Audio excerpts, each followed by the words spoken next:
Le don du parler en langue est-il pour aujourd'hui? 1 Corinthiens 13,8 mentionne le fait que les langues cesseront et 1 Corinthiens 13,10 met leur fin en lien avec la venue du parfait. Certains pensent que la différence de temps des verbes en grec qui disent littéralement que les prophéties et la connaissance sont en train de disparaître, ainsi que les langues ont cessé, est une preuve que le parler en langue a cessé avant l'arrivée du parfait. C'est possible, mais le texte ne le dit pas explicitement.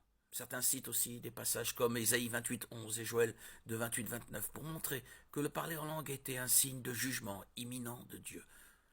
1 Corinthiens 14:22 décrit les langues comme un signe pour les non-croyants. Selon cet argument, le don de parler en langue était un avertissement lancé aux Juifs que Dieu allait juger Israël pour son rejet de Jésus-Christ comme le Messie. Par conséquent, après qu'il ait effectivement jugé Israël lors de la destruction de Jérusalem par les Romains en 70 après Jésus-Christ, le don de parler en langue n'avait plus de raison d'être. Et l'accomplissement du but originel du parler en langue n'implique pas forcément qu'ils doivent cesser. Les Écritures saintes n'affirment pas clairement que le don de parler en langue ait cessé aujourd'hui encore.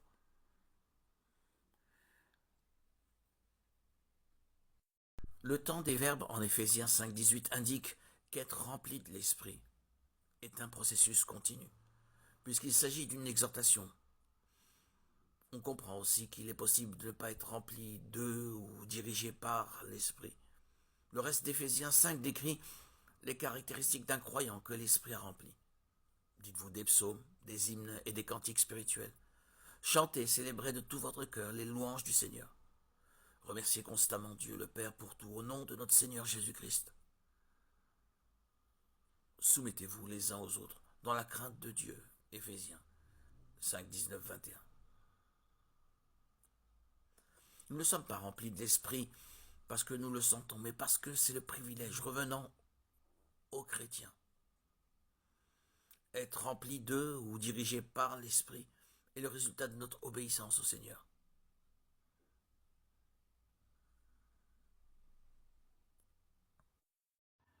N'acceptez pas qu'on utilise votre jeunesse pour favoriser une vie superficielle qui confond beauté et apparence. Il est mieux que vous sachiez découvrir qu'il y a de la beauté chez le travailleur qui rentre chez lui sale et décoiffé, mais avec la joie d'avoir gagné le pain pour ses enfants. Il y a une beauté extraordinaire dans la communion de toute une famille à table et dans le pain partagé avec générosité, même si la table est très pauvre. Il y a de la beauté chez l'épouse mal coiffée et un peu âgée qui reste à s'occuper de son mari malade, au-delà de ses forces et de sa propre santé.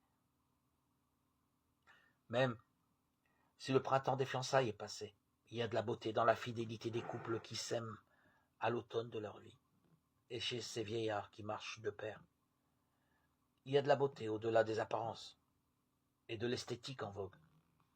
En tout homme et en toute femme qui vit avec amour sa vocation personnelle, dans le service désintéressé de la communauté, de la patrie, dans le travail anonyme et gratuit pour établir l'amitié sociale.